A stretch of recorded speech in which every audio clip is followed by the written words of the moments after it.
So previously, in order to be a scientist, you had to know a lot of stuff. You had to go through 10 textbooks. You had to understand what those textbooks said. But now with AI, you can become an expert in almost any field very quickly because you have this crutch. You can outsource part of your brain into understanding what is the complicated parts of science. Iram, happy summer. Yeah, happy summer. I'm feeling a little under the weather, although the weather is nice outside, but I'll survive. I have something's going on. I know you were sick. How are you feeling? At least I have my voice back. There is a summer flu going around, and apparently there are COVID numbers that have gone up. I started feeling like a sore throat last Thursday. We record this on Tuesdays. It was a very busy weekend for me in that Felix graduated from high school. We had a big party for him, meaning a bunch of people came over, parents and a bunch of his friends. But I started to feel it at the end of that and had overtalked. I lost my voice and basically completely lost my voice for a day and a half. So I've been medicating and resting and just trying to get better. But I keep hearing that there's a lot of people who are ill, and you had said you weren't feeling well. Yeah. I'm going to power through. Let's power through this. We have an exciting interview. What do you want to share with our audiences, old and new? So if you're new here, this is just a reminder. This is the Grow Everything podcast, where we talk about the impact of biotechnology on all industries. That's why we say we can grow everything. We often talk about events that we've gone to, and there was actually a couple of events that we went to before I got sick and before you started feeling unwell. Why don't we talk about those? You went to the Biodesign Challenge at the end of last week. Talk a little bit about what that was like. What is the Biodesign Challenge? Yes, the Biodesign Challenge is a challenge to encourage students, whether high school or college or even other types of organizations, to think about how they can apply the design discipline to biology and make different types of products, or just to think about and speculate on how the tools of biology can change the future. What I would add to that is that the way I've always thought about the Biodesign Challenge is it's really about arming design students and design schools with this idea that you can design with biology, which is something that is very much in the spirit of this podcast. I think I've probably mentioned that I've gone to innovation conferences where you have all these people who are being trained in the latest techniques for innovation, but biology as a toolkit is not a part of that. So I think it's very important to expose design students to this because they have a different way of thinking, they have a different way of approaching biology, and it's not just pharma or other people using biology to create new products. But what stood out for you? Yeah, so this is my first time attending all of the sessions. I mean, they have an exhibition that happens one of the evenings, and I went last year to that. But this was my first time really being immersed and sitting in and listening to the students, to the contestants, I guess we can say, and all of their different projects and ideas. And it was incredible. I mean, I just was so blown away by people that are coming from different disciplines, looking at biology from a different lens and applying it to problems that you might not even really think of, or they just rethink a solution to a problem. So I'll just talk about the winner of the Biodesign Challenge because it was such an amazing confluence of science, of commentary. You would have loved the presentation. They made you really think about solutions and what it could lead to. So there was a good critique of some innovations that people are starting to work on. The winner was from the University of Austin, worked on a project where they were looking at superworms that have plastic digesting enzymes in their guts. They're doing experiments, and plastic digesting enzymes isn't something new. We've talked about on the pod before. There are other organizations working on it. But they did the research, they talked about the experiment, but the whole presentation was done in a 1950s advertising style where everyone's just happy. The guys are wearing suits and hats and the ladies are wearing poodle skirts. And the actual shape of the slide was an old school TV. And it's like, plastic, we're going to create this amazing enzyme and it's going to not only be good for digesting plastic, but we can also inoculate all the animals and ourselves to digest plastic. And we can just start eating plastic and it'll be a gourmet meal that we just eat plastic all the time and digest all the plastic on Earth. I was like, wow, you've been so impressed. I have some pictures that maybe I can add to the show notes, but I'll share with you, Carl. There's just brilliantly done, flawlessly executed presentation For college, I mean, I don't think I had the best presentation skills. And I was like presenting papers of the research that we were doing on telomeres. Like it wasn't this big TED talk, but the young lady that was doing the presentation was perfect. It was so entertaining. And this is just a testament to how Biodesign Challenge brings a lot of creative people to the forefront and really helps the audience and helps everyone think of biology in a new way and not just solutions, but what could be some of the consequences. So it was great. And then I also saw a lot of our friends. So drop in the names here. Our friend Allie Cutlin, who's a VP of Innovation at the Rootis, but she does a lot of formulation work. Suzanne Lee of Biofabricate, who was on the pod. Liz Alessi, who's a materials innovator. It was cool to hang out with them because Suzanne had one of the prototypes, Polybion's bag that they did with Ghani, the fashion design house. So we were just sitting down for lunch, and it was so interesting to hear how Liz and Suzanne were looking at the bag, talking about the intricacies of bag making and materials and coatings. And I was like, wow, I'm getting a whole crash course on bag design, material design, just having lunch with these amazing women. Did they talk about the mischief bag? Oh, no, what's that? So I thought the Mischief bag was supposed to be the bag of the season. And Mischief is a design studio that's based here in Brooklyn. It has nothing to do with biotech. Mischief is the people who are famous for doing the Croc boots. Oh. They did a bag where they did this prank where they sent a well-known bag to a design studio somewhere, let's just say in India. Then they sent it to someone they would outsource it to in China. And then they sent that prototype to someone else who would produce it, maybe in Peru. And they did this over and over again until they came up with this really unique looking bag that I guess it had its origin in, say, the Hermes Birkin bag or some really expensive bag like that. Right. So we should put that in the show notes. It's always fun to hang out with that crowd and to learn from them.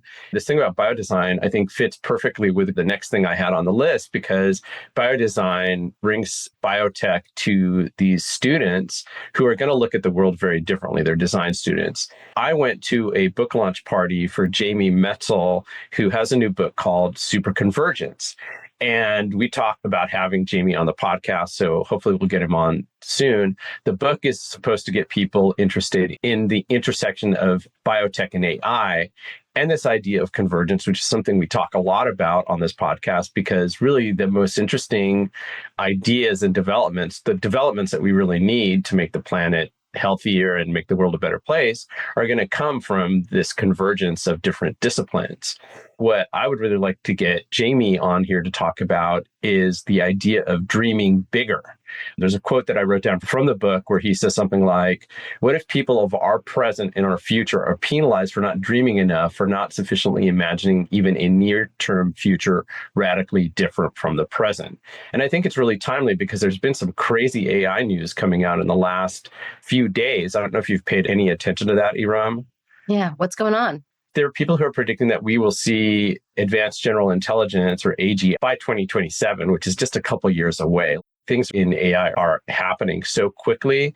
And I think maybe what we should do is just put a pin in that so that we can do a little bit of research and talk about it in the next podcast. Yeah, absolutely. Yeah. We got to put the guardrails on, but we'll talk about it for sure. So a couple of other things before we get into the podcast. So our last podcast was with Charles Dimler of CheckerSpot, and I did receive the weather skincare kit. So I'm looking forward to testing it. And CheckerSpot was just one of the products that we've offered on the podcast. We haven't offered that many, but we have another one. So you should definitely listen to the end of this. You also ended up with a product. Yeah. So I also recently picked up some bio-inspired products. Finally, I don't know why it took me so long, but the Future Society rolled out some products where they were inspired by extinct flowers. I got their sampler kit, I guess that's what you call it, where they have 6 different fragrances and they smell so good. Amazing. It was so great. I actually had tried it on and I went to a restaurant and the waitress was like, something smells so good. I'm like, is it me? And she smelled my wrist and she's like, that's so good. What is that? And then I explained to Future Society to her and what they were doing. And she's like, that is incredible. And she like pulled out her phone and looked it up. And I love talking about it and just seeing the waitress's eyes light up about this is a story behind Future Society. So it was cool. Amazing.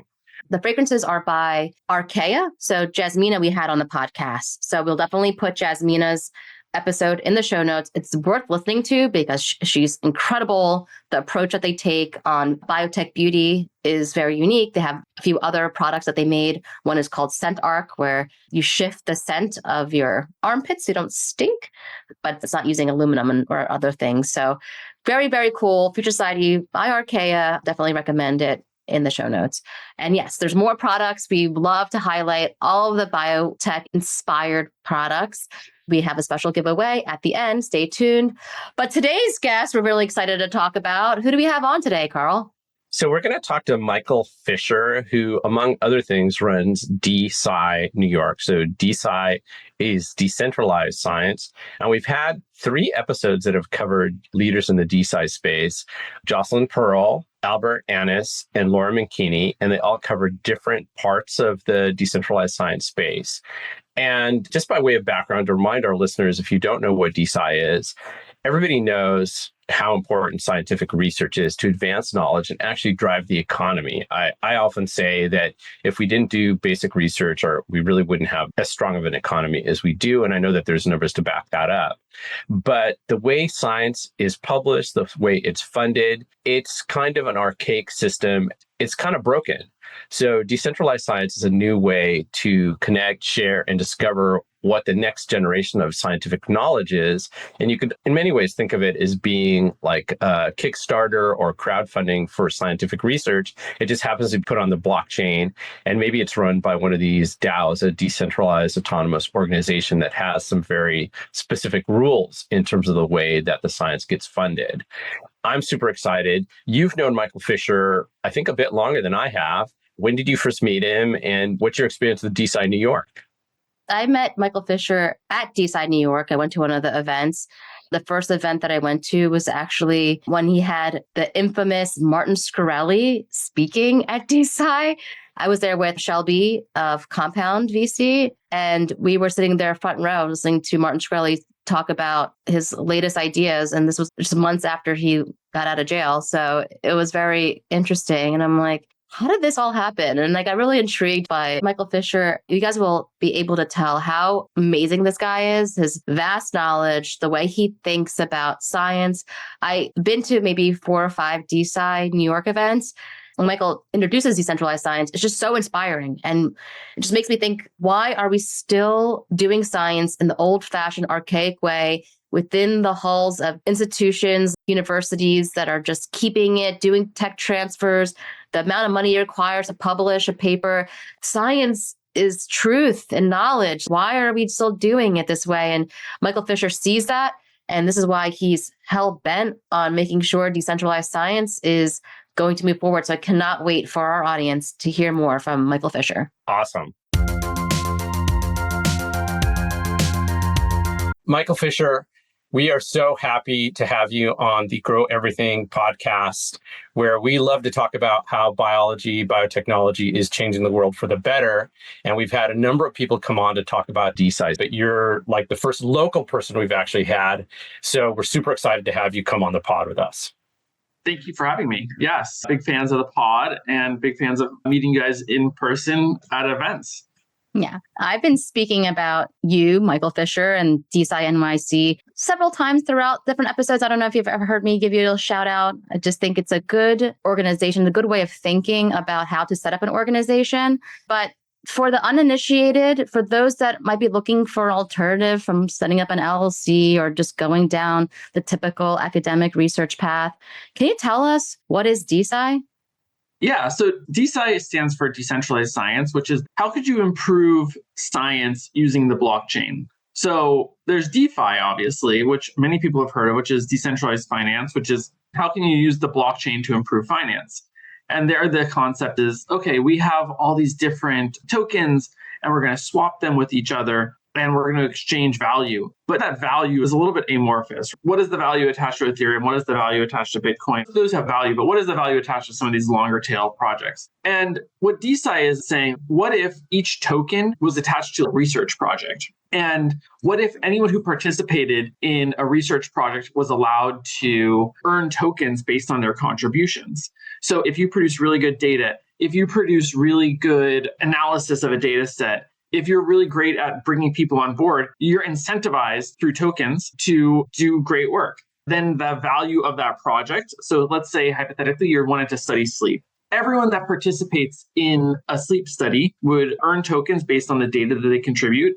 People would be able to do analysis on it and they would earn tokens. People would be able to recruit people and they would earn tokens. And people would be able to publish that work and earn tokens. And then at the end of this, they'd have this valuable research project that they'd created, and everyone would own a certain percentage of it, commensurate with how much work they've put into it. So it's like a very different way of thinking about science, because in traditional science, you have your PI and you do research within a lab, and maybe you have a couple grad students, and it's sort of locked in the walls. And no one can really contribute on the outside. There's no open interfaces to allow people to get involved. But DeSci is about opening up science. It's about bringing more people into the scientific community. It's about growing the community. So right now, there might be X number of scientists in the world, but I think there could be 1,000 times more with DeSci, because you're opening it up to more people that might be interested in science who are just outside of the traditional realm of science.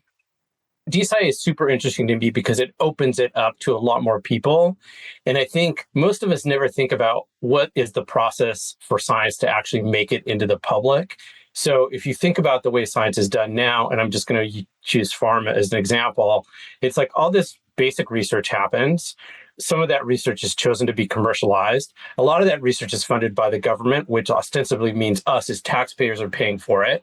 Then a pharmaceutical company comes in, commercializes it, markets it, makes billions of dollars off it. But the people who contributed at the beginning, the taxpayers, don't necessarily see any of the benefit from that.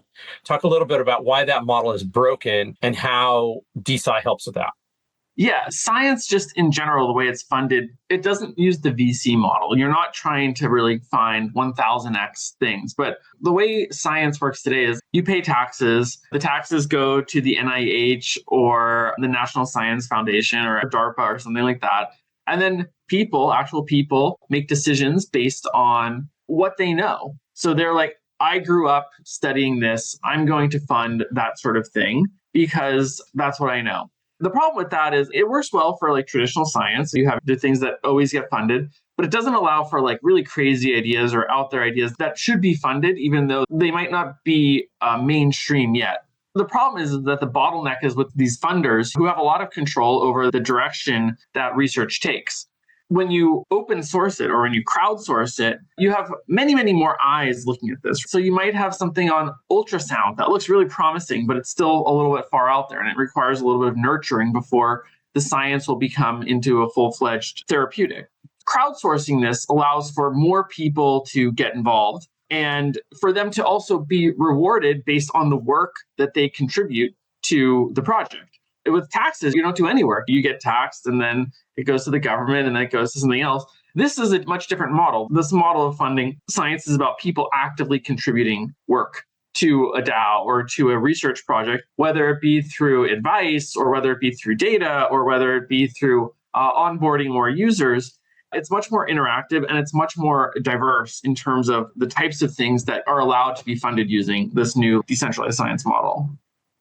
But people could still just put money in if they believe in the mission, especially if they have themselves some type of challenge or issue that they want to fund it themselves. They want to fund it directly. And so rather than just donating it, they can purchase tokens. It depends on the structure. Some DAOs allow that, some DAOs don't. It just depends on the nature of the project. I'm going to be a little cynical for a second. I love this idea of crowdfunding scientific research. And I know you can set up a DAO, we'll get into what that is, in a way that you allocate the way the tokens are distributed based on how much is going to research, how much is going to the funders, the founders, all that kind of thing. Doesn't it just become like a marketing exercise? Because we set up a DAO tomorrow to focus on a certain kind of oncology. We've got enough to get it started, but really then it just becomes a marketing exercise to really get more people involved. So then doesn't it mean that all DeSci DAOs are going to be competing against each other to see who's got the biggest voice to fund whatever their research is going to be? Maybe it's about marketing, but maybe it's also about what people find interesting. Marketing, it only works so well if there's enough people there that are actually interested in the product. It's not 100% one way or the other. The other thing I wanted to mention was around the funding. currently decentralized science is around funding primarily. And they crowdfund a research project, and then they go to a university, and then the university's like, okay, we're going to take this money and do the research within a university. But to me, that's not the full potential of decentralized science. The full potential of decentralized science is around creating a laboratory on the internet that anybody can contribute to and allow them to add data, allow them to participate in the science that's being done, not just be throwing money into a traditional research institution. I think that works well for some things, but to me, that wouldn't be the full potential that DeSci has to offer. Yeah. I'm explaining DAOs, trying to do my best. I'm not as eloquent as you, Michael, but when I try to talk to people about the option of it, and they say, oh, yeah, I mentioned anyone can participate and anyone can provide data. One of the things they say is like, well, how do you know that the data is correct? How do you know that it's high quality, that people will follow through? It mentioned the tokens as an incentive, but can you talk about how DAOs are able to get high quality data if anyone's participating in it? There's a couple ways to do this. One is to allow people to just submit.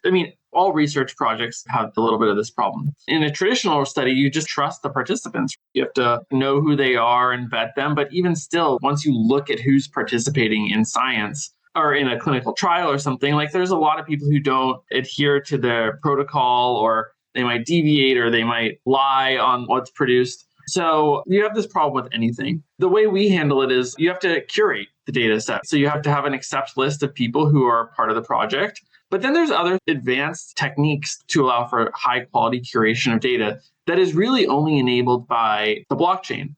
So one is a liquid democracy approach. So you basically form a DAO, which is a group of people who are like a company almost, who live on the internet, and each is sort of a wallet address. They could have a voting mechanism where they collectively vote on which types of data are good and which types of data they believe to be fake. I think this would be great because then you'd have at least a person or a number of people reviewing each piece of data. And I think this is actually far better than the status quo, where you have like a research assistant or nobody reviewing the data. So at least having some provenance and governance over the data set is really a good idea.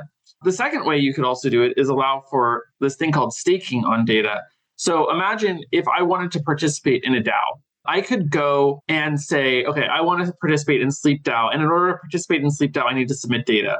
But SleepDAO doesn't want their data to be poisoned with bad data sets. So in order to participate, I have to contribute data. And along with each data point that I contribute, I have to attach to my data $1 as an escrow until the data is either accepted or rejected. The data point with that $1 attached, if it's accepted by the DAO, I get my $1 back. But if I have been determined to submit bad data or fake data to the DAO, my $1 is slashed and removed. I don't get it back, and it goes into the treasury of the DAO. That's like a penny per an email. Like a penny per an email would really reduce the amount of spam, because it attaches value to contributing data.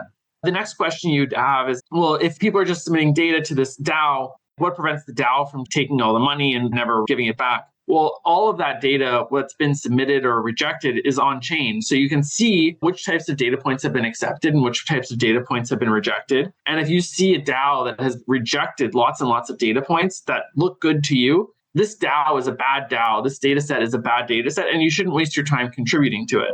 So there's new types of crypto economic incentives that can be attached to how data is collected to allow for larger scale data sets. This is for internet scale data, where you have thousands of data or millions of data points that need to be collected from people. And it attaches an incentive mechanism to allow many eyes to review this data set and to make sure that it's high quality. And there's so many problems with data quality today in traditional research. I don't even think we are scratching the surface of how bad the data quality probably is for many of these data sets. So I think having any type of governance or any type of data provenance would be significantly better than the status quo. You're talking about data, and I am thinking about clinical trials and how the clinical trial system is so broken, meaning that something like only 3% of the US population even knows that clinical trials are an option for healthcare. And that is really where all the data is generated for new drugs. And recruiting people for clinical trials is extremely difficult. We've done a lot of work in the clinical trial space. We've been very lucky to help market new services for clinical research organizations. And doing that, you end up learning that recruiting patients is such a challenge. And so it seems like if you have these kinds of incentives in place, you get tokens for going to the healthcare center, or you get tokens for uploading your data on a regular basis, or you get tokens for participating, or all of those things are just other incentives to get people in, not to mention what you're talking about when it comes to the data that is being generated and how it might be used by the DAO to move a trial forward. Exactly. I think if you incentivize patients to recruit other patients, they would much more likely do it. The likelihood that someone with a gut issue knows another person with a gut issue is probably fairly high because they go to the same doctor or they talk about it often. And so they might know another person who's like, oh, having a similar type of issue just because of their real life connections. So maybe if they were rewarded, I mean, it's like a headhunter fee for recruiting. It's very common to get a X $1,000 bonus if you put in the work to refer the person to get the job. Similarly, why shouldn't that person? They've done useful work. It's not that they're being rewarded for this, it's that they're not being rewarded in the traditional sense. They're not being paid in their old way of doing it. First of all, recruiting people is incredibly challenging. And we worked with a client who was like, the problem is that the way trials are designed today continues to be that they're not patient friendly.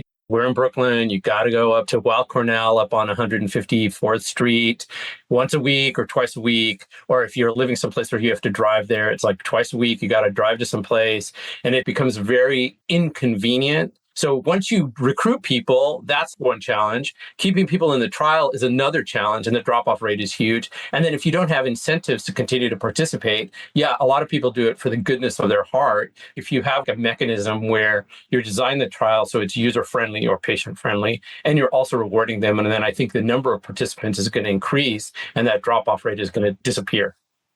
Yeah, it's kind of like Uber. The likelihood that you're going to give someone a ride out of the goodness, kindness of your heart is low. But once you create this marketplace and incentive model for people to pay them, now you have millions of Uber rides every month. Whereas before, you'd have to text 30 people in order to get a ride to the airport. And it didn't work. And I think there's a similar thing with science. If you set up these incentive rails on which science can be done, it'll really accelerate science.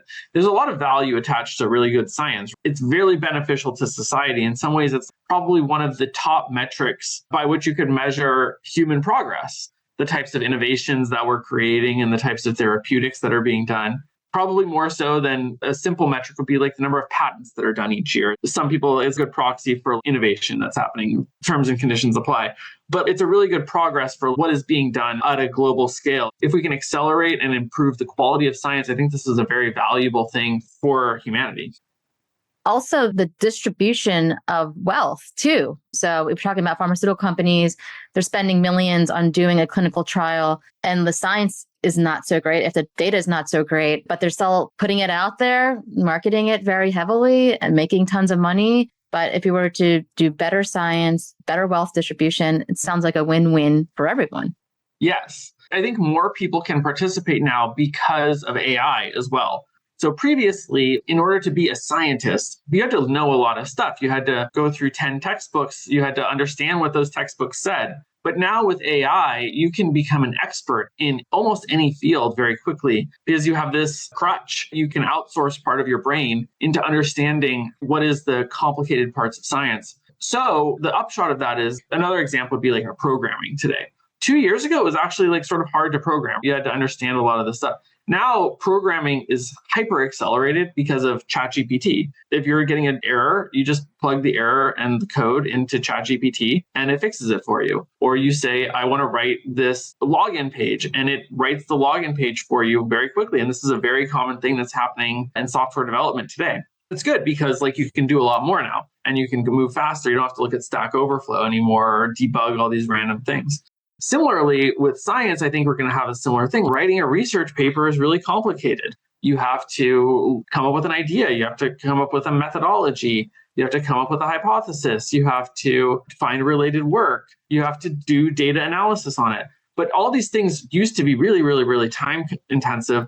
But with AI, it'll happen nearly instantly. So it really lightens the load in terms of what is required in terms of background knowledge and in terms of work that has to be done in order to be a contributor to science.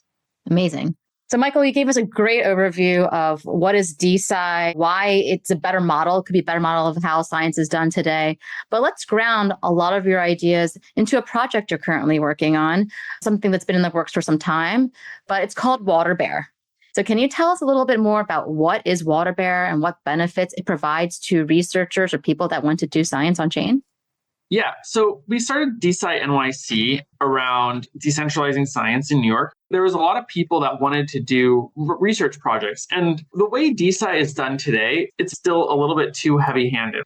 You have to set up a Discord, you have to raise money, you have to build a community. But this was not the way that I thought decentralized science should be. It shouldn't just be a replication of a lab in a university that is heavy. And based on people that I talk to, it should be the opposite. It should be super light. It should be almost like a joke.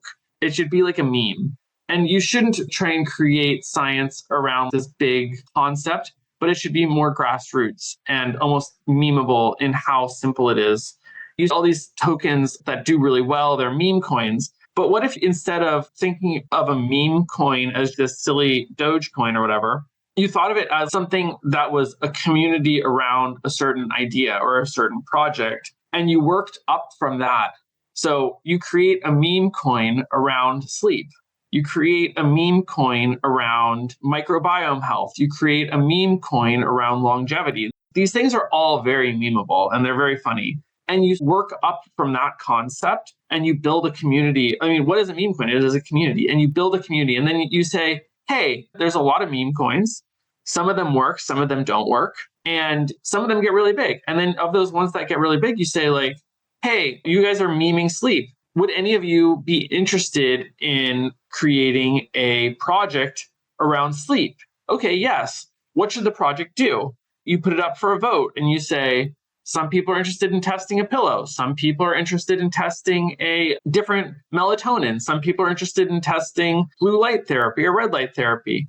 You build these sort of sub-DAOs within those areas and make it very community driven. Based on how much token you have, you can vote on which experiments should be done or which experiments shouldn't be done. You can do a prediction market based on experiments. So say someone says, this pillow, I think it will improve my Oura Ring sleep score by 20% when 100 people participate. And then other people can predict if that's correct or not. So they can bet their sleep tokens to say, this experiment is going to validate. This experiment is not going to validate. And what is this very similar to? It's very similar to peer review. Peer review is just betting without any stake in the game. And the result of that is that peer review sucks because people just accept their friends and it's very corrupt and it doesn't really lead the best things forward because there's no stake in the game. If anything, it's like the opposite stake of the game. I have to waste a lot of my time reviewing a paper that I probably don't care about, that it's anonymous, so I can't even say that I participated in it.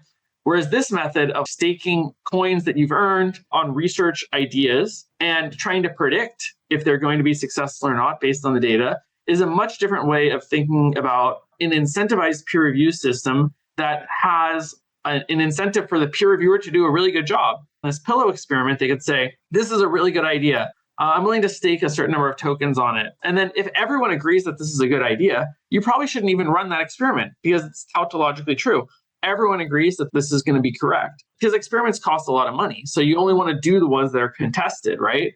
So money or time or resources. So you only want to do the ones that are contested. And you could put these experiments or these trials around sleep, form the community, you create these trials, you allow people to predict on them. And the ones that are contested, you could run those experiments. And the people that participate in the experiments are rewarded with tokens. The people that staked and bet on it are rewarded with tokens for doing the work on reviewing it. This is what WaterBear does. It allows people to build these meme coin science experiments and then to build a community around it and then to collect data. And then we have the ability for people to analyze their data in a very easy way using AI and ChatGPT. You could just plug in how you can get insights into your own data. You can get insights into your data as it relates to the community to do this staking and peer review process on which types of experiments should be conducted and which types of experiments should not be conducted. But everything that we're trying to do here is very DeSci native and thinking about not just trying to create PubMed, but put the result on chain on IPFS in a PDF, or crowdfunding an experiment and then putting that into USD and then paying a researcher at Florida State University to conduct some CRO style experiment. So it's very crypto native. And we have some really interesting projects around longevity, around microplastics, around sleep, around long COVID. These are all really interesting to people because they're really invested in it, and anyone can create a project. Right now, I would say there's handfuls of DeSci projects, but that's not how I think it should be. I think there should be thousands or tens of thousands of DeSci projects of varying validity and varying size, and allow people to have more bottom-up growth around what types of experiments should succeed and which types of experiments are less successful. And also, less successful experiments aren't bad. There's a big problem in publishing negative results. And if you had all that data on chain, if you saw a trail of failed experiments that failed for whatever reason, you could review that data, you could review that community, say, oh, this didn't work for this reason, or this didn't work for this reason, and it will still not work today, or it will work today. It doesn't incentivize negative results, but it keeps a record of negative results, so you don't have to redo these experiments or concepts a million times. And so that's what WaterBear is. Hi, a quick shout out to our sponsor, Messaging Lab, the force multiplier for biotech. Your biotech company is making the world a better place. You know that, we know that. But does the world? There's a big reason why some biotech companies attract investors, sign up customers, and get attention. That reason is strategic communications. At Messaging Lab, we translate complex science and economics into compelling narratives. And we have done that for the most successful biotech companies across healthcare, agriculture, personal care and beauty, materials, and the list goes on. We're here to make sure your ideas not only get heard, but resonate with your audience.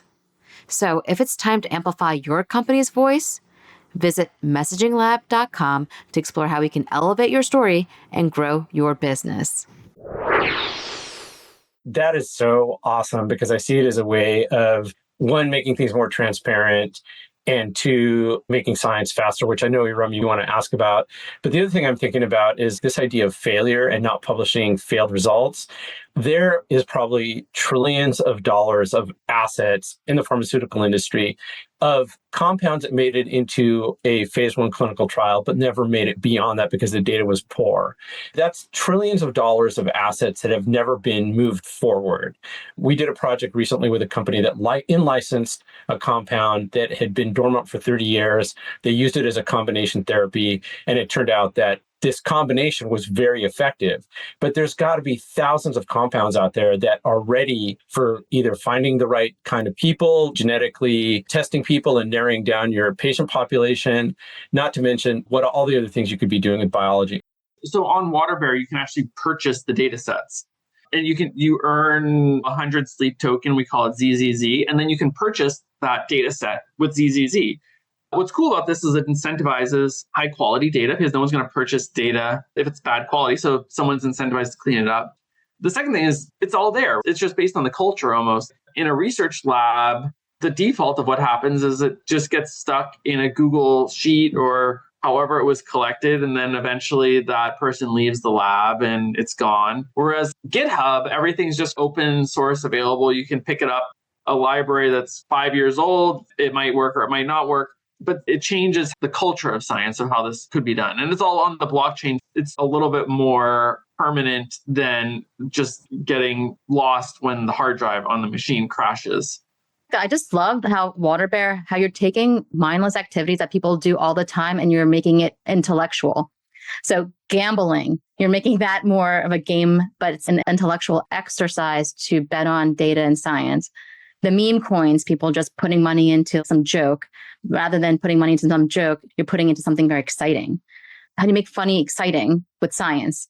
It's just so many levels to break down, but it could be an exercise in making human population more intellectual versus just gambling at, slots.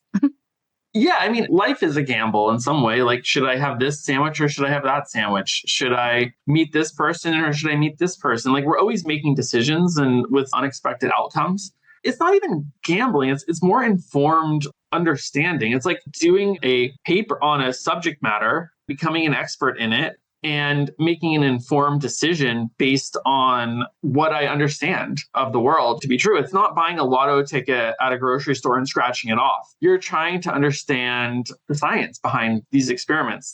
Blue light therapy, what is the underlying mechanism that controls that? Is it true? Is it a hoax? You could talk to people, you could ask ChatGPT, you could look at Wikipedia, you could review other research papers that have been done, you could try it yourself. I mean, a lot of people invest in stocks because they like the food. They like Chipotle, and they said this is going to be a really big business one day because I have some knowledge that the food is really good. So you could try blue light therapy on N=1 experiment and say like, oh, this is actually a really good thing, and I've had a great effect from this, and I'm going to stake that this is going to be good. You're trying to gamify learning or gamify science and make it interesting for people to participate in, and then to reward them if they are able to correctly understand the science of this stuff. Science isn't random. There's some science is kind of random, but science in its ideal state should not be a game of chance. It should be a knowledge-based thing where you should be more certain about things. Yeah. And you're looking to accelerate that with WaterBear. People who might just feel very like, oh, DAO is so overwhelming, the blockchain, I don't even know where to start. Start with WaterBear. Just log in. Exactly. And then you can find a project that interests you, a community on longevity, on microbiome, on COVID, on air quality, on lactose intolerance. There's all sorts of things and many more in the pipeline. I think it'll start as a meme and then it'll slowly get into more and more important things. At first, it'll just be around silly things. And then the idea would be to bootstrap it up into things that are more consequential to people once the infrastructure and community is a bit more built out and once people become more comfortable with it. But I think you can start with really silly things and then go into more important things. Even just cataloging all the trees in New York City. That's a great project to do in a distributed way, or all the birds or something. There's just a lot of people that could be interested in that. I mean, look at Reddit. Reddit is just a bunch of silly stuff until you have a disease and your most important resource is r/the name of that disease. That's where all the most important valuable information is. It's no longer about funny things that people are posting on the homepage, but there's like very specific niche communities that care a lot more about it than a doctor does. And maybe something similar could happen here. Yeah, I think one thing comes immediately to mind for me is this whole debate that went on during COVID about, oh, ivermectin works, ivermectin doesn't work. Having that as a distributed project where people have a stake in it would have dispelled a lot of the negative misinformation around whether this treatment or all these other treatments worked or not. Especially at the beginning of the pandemic, there was so much more confusion. And even today, you still see people saying, well, ivermectin would have solved it. So that makes for a super interesting project. Yeah. And the problem is you have a lot of people who are doing self-experimentation and then not sharing that knowledge with other people. So it causes a lot of other people to do self-experimentation, which is probably not a great thing. But you want people to share what's working, what's not working in a public space. You want people to be informed on what they're doing at the end of the day. You want people to have more informed consent of what they're participating in than, I would say, a traditional clinical trial where they give you a giant sheet of paper and probably no one really reads it or understands the risks involved. But here, I think the idea would be to create something where people are more informed using an AI tool or clearer language so that they understand the risks of what they're doing and they're doing it on their own fruition as opposed to following the path of least resistance. And for them to share the data once they've participated in something like that. Their thought process for wanting to participate or not wanting to participate.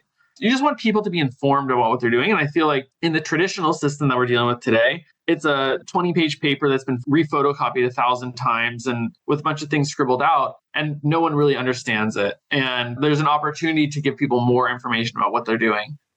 Yeah.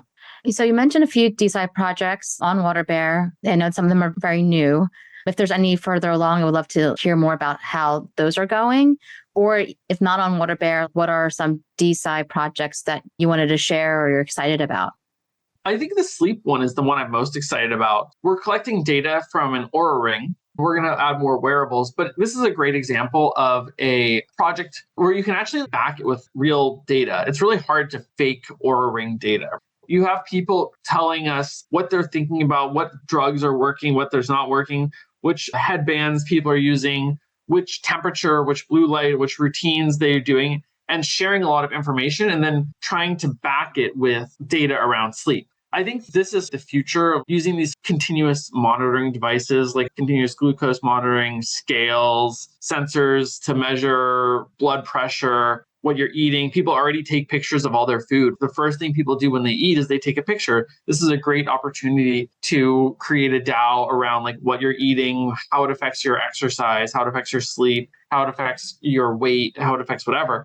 The sleep one would be the one I'm most excited about because there's a lot of interesting research there. Sleep has a very big impact on people's overall health if they're not getting enough of it for certain specific reasons, or they just don't know that they're getting enough of it.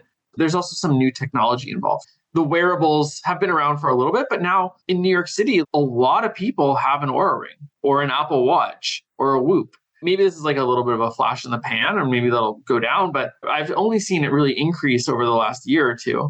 There's a new technology or a new sensor that exists to conduct these trials in a different way, and everyone sleeps. So I think it has a broad appeal to a lot of people. Another one that's really interesting that is getting some traction is like a psychedelicsDAO. It's called TripDAO, and it's for people that are interested in psychedelics. And there's this website called Irwind, which basically people put up their trip reports. And so they put in their age, their weight, the specific type of psychedelic that they took, and what happened during it, right? And right now, people are just sort of uploading that because it's interesting. And the idea was like, what if you could tokenize that? And instead of just uploading your data to this website, you uploaded it to WaterBear and you got tokens in return for it. Then you're rewarded for your contribution to this website.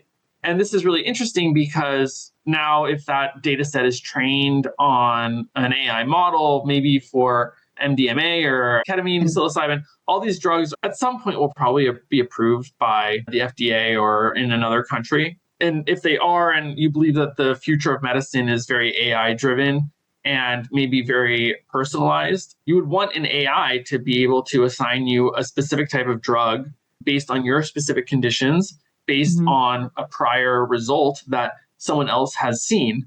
And that prior result could be generated by this verified trip report data set. And when your trip report was queried or used in the AI model or in the diagnosis process, you would get rewarded for the amount of money that the person had paid this AI psychedelic doctor to give you. We definitely should have another episode on the psychedelic side of things. What other types of projects do you have on WaterBear? The other one that I'm very excited about is this one called Blue Cookie DAO, where we're trying to measure the time it takes for someone's digestion speed. So you eat a blue cookie and then you see how long it takes to go through you. It gives you an idea around the mobility of your stomach and your small intestines and your large intestines and your colon, which is an important factor in health. I think a lot of the research has probably been done from what I've looked at it. They don't look at enough on when the food had been consumed. So they might have given everyone the thing at 3:00 and then they took 24 hours to pass through them. But I think there's a lot of variance in that and when people eat and their sleep and their exercise. There's an opportunity to do a new type of study that's much broader. It's really easy to eat a cookie and measure how long it takes to go through you. And at the next DeSci event, we're going to do like a blue cookie experiment where we'll give everyone a cookie and tell them to eat it whenever and then upload their results. And I think that'll be a really fun thing at the next DeSci NYC event. So that's another really interesting one that I'm excited about as well. Will it be a gluten-free cookie? It just needs to be any type of blue food coloring. You could put drops in a milkshake or whatever. It doesn't really matter because that passes, you can see it, but it could be a gluten-free cookie. Yeah, be careful with your crew. Some might be gluten-free, some might be just not trying to eat cookies. Yes. There's other things. Maybe there's a blue something else. I don't know. Yes, exactly. That's really cool. I want to go back to the SleepDAO really quick, just to understand a bit more about the tokenization. And I know I have a lot of questions. I do too, in terms of how do I actually get cash in the bank and how fast would I get that, right? So the ZZZ coin is offered to people that participate in SleepDAO, which sounds very interesting. I don't have an Oura Ring, but I'd love to get one. But then I participate. I understand how fast I can get the ZZ coin, but when can I get actual money for it? Yeah, so you get ZZZ coin for each hour you sleep, and then you get ZZZ coin for linking your Aura ring. You get ZZZ coin for all sorts of activities. We're not so much focused on right now the monetizing the ZZZ coin. It's right now the ZZ coin is a reputation. So you can say, oh, I have this much ZZZ coin. I've contributed this much to this data set and this much to this project. That's all I'll say on it at the moment. Right now, it's around like getting ZZZ coin and using it. That's like points in a video game or something. Yeah. Can you just give us a hypothetical situation? Because like the thing is, the world right now is run on fiat cash or maybe other types of popular coins. The reputation is cool. I want some ZZZ coin too. I love to drop that at a DeSci event, like have 3,000 ZZZ coins. But like in terms of being incentivized to do something so I can get some cash and do something else, can you talk about a hypothetical situation of like, okay, the SleepDAO data, when someone buys it or something, what's a liquidity event? So you've produced a great data set. Maybe Sleep8 would love to purchase that data set for fiat. Everyone who's contributed to that data set is entitled to a percentage of it. Maybe there's a licensing agreement around that data set. So anyone who trains an AI model on it and does inference on it, and you train the model on it, OpenAI purchases 1 million rows of sleep data for their model for a certain amount of money. Everyone who contributed to that gets pro rata shares based on how much they contributed to it. Maybe we train a model on it as a sleep doctor. Anyone who pings the sleep doctor, you create a product around it, it's $1 to talk to the sleep doctor. That dollar is then split up to all the people that contributed to the data set. Maybe AI uses one of the algorithms or things that has been developed as part of this SleepDAO. The person who developed that is rewarded through someone using that and paying to use it, as maybe an insurance company finds that they can predict mortality over a certain amount of time, given this new model that's created using this data set. That would be very valuable for them for predicting mortality and costing out how much an insurance policy should cost. So there's also any type of IP that's created and is generated from it is rewarded to the person that did it. Yeah. So as soon as someone's interested in that data set and they pay for it, then the cash just comes into everyone. Or you have the communities. The whole community could opt to vote to be like, yes, we accept messages for this certain purpose around participating in another clinical trial in which I'll get paid fiat. And we'll vote to sell our email addresses collectively or, whatever. I think there's many ways in which people would want to access the data or the community around this. It's a DAO. So each community is going to vote for different things based on them. But a lot of people don't care about selling their data. They would love to sell their data in exchange for money. This is what Facebook does, but they just don't tell you. You don't get anything back. If I could upload my Aura Ring data and get paid for it, I would do that because A, I'm contributing to science, B, I'm learning, I can learn from it, and C, I'm earning money. And it really doesn't cost me anything to upload these sort of passive data streams. Mm-hmm. So that's something I know Carl wanted to touch on is passive data streams or passive revenue streams from data streams that you're providing directly. So this was something that we've been talking about on the 23andMe side, which is not doing very well. And actually the idea came from one of the DeSci events that I went to when you had a gentleman, what's his name? Suraj Raval. Yeah, that whole concept of just, instead of just giving our genomes and our genomic data to like 23andMe and they're selling it to pharma and they're making the money, why not we just make the money directly? Exactly. You can make the money directly, but I think there's a reason to put it on a decentralized marketplace. Then you can just find it more easily. Exactly. Cool.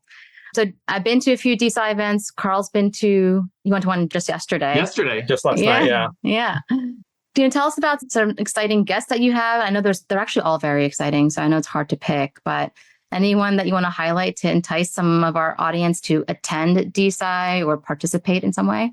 Yeah, so we host monthly meetups. You can follow us on Twitter, DeSci or you can also go to our website, DeSci.nyc. That's DESCI.nyc.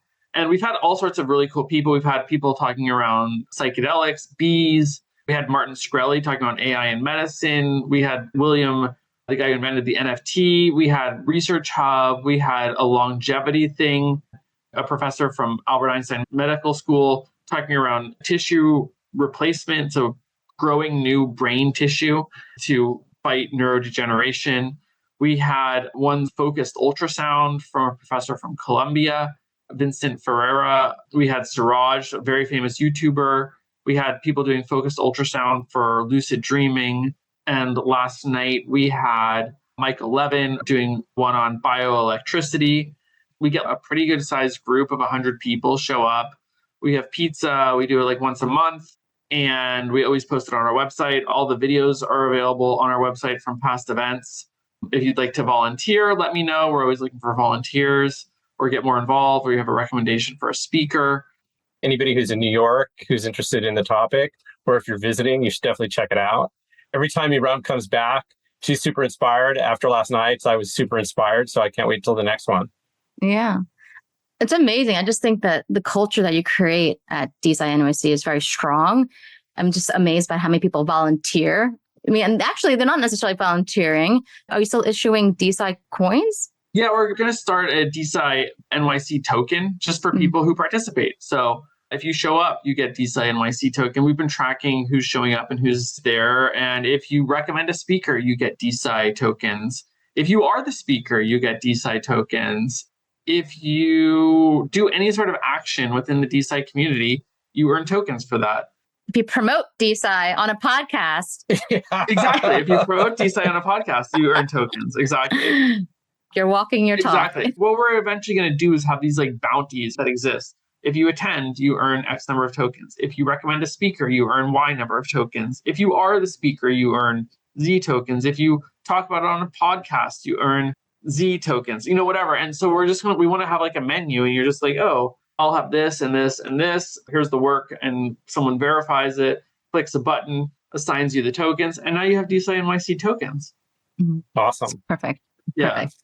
I love it. Just all about community. Web3's going on, but it's all about community, right? And I just love that. And I love the culture. I love the types of topics that you guys discuss, not only at DeSci and now on WaterBear. So like I'm all about it. I want to participate so I can learn and see what types of DAOs that we can build here over at Messaging Lab.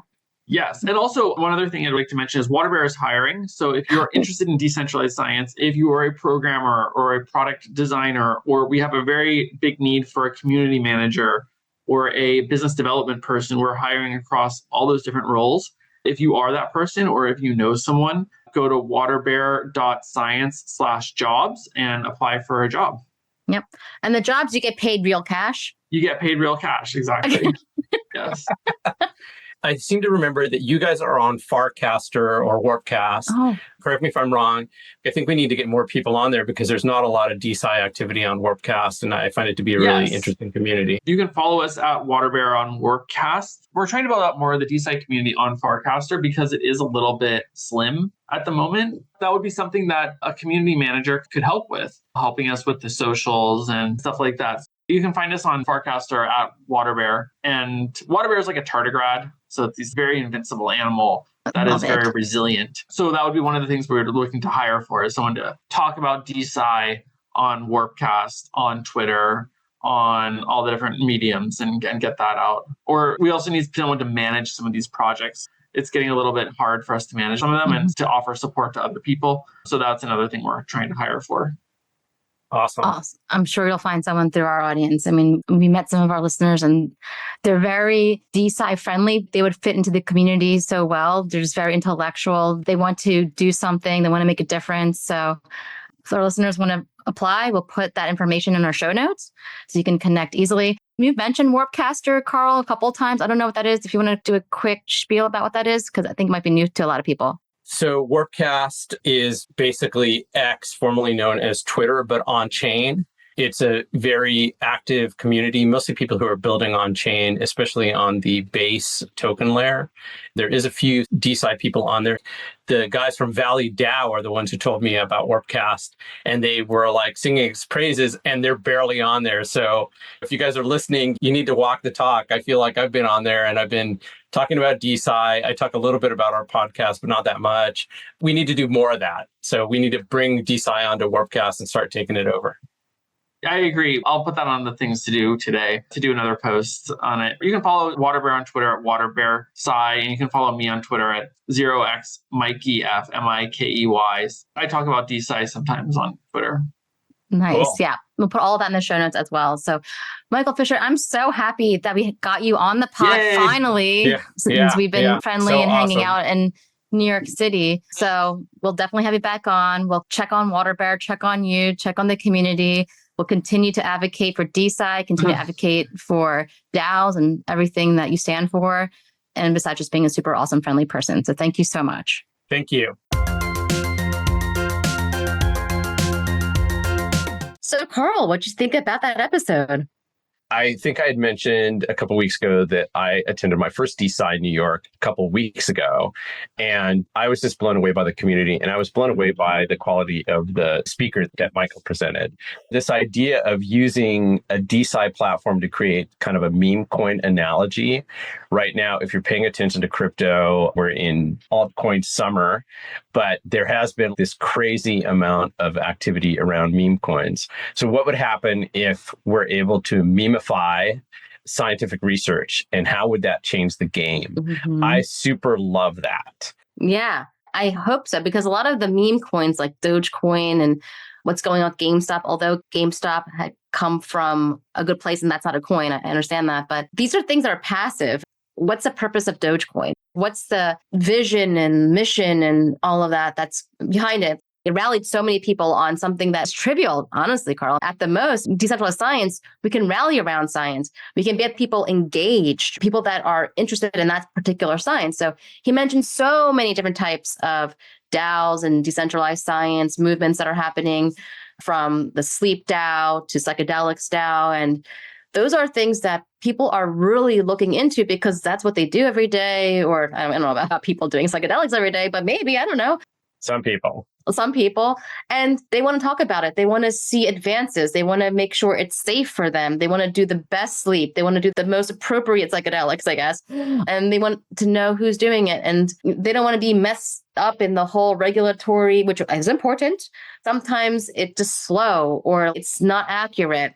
At SynBioBeta, I spoke with Paul Stamets, and he did a whole talk about psilocybin. There's the fresh mushroom versus now there's a synthetic psilocybin that is only allowed to be used in the clinical setting. You can't use the fresh psilocybin mushroom in clinical settings. That then leads to the synthetic version of psilocybin isn't as potent. It doesn't have all the different molecules that are necessary to have a smooth experience, I guess you can say.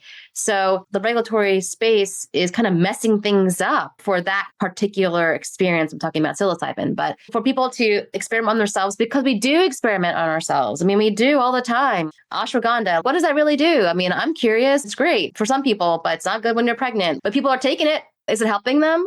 So if I could participate in a DAO and be like, yeah, I took ashwagandha and I feel great, or I don't, and I'm just taking ownership over my own experience, but helping other people think about it and be able to participate in it and provide my data so we can all learn together. I think it's beautiful. I think it's so beautiful that DAOs are taking off. Who can we stand up as the DAO that has shown the most success, that rallied at least like 100,000 people? That's something I'm keeping my eyes on, and we will keep our eyes on here at Messaging Lab, and we'll share that with you guys.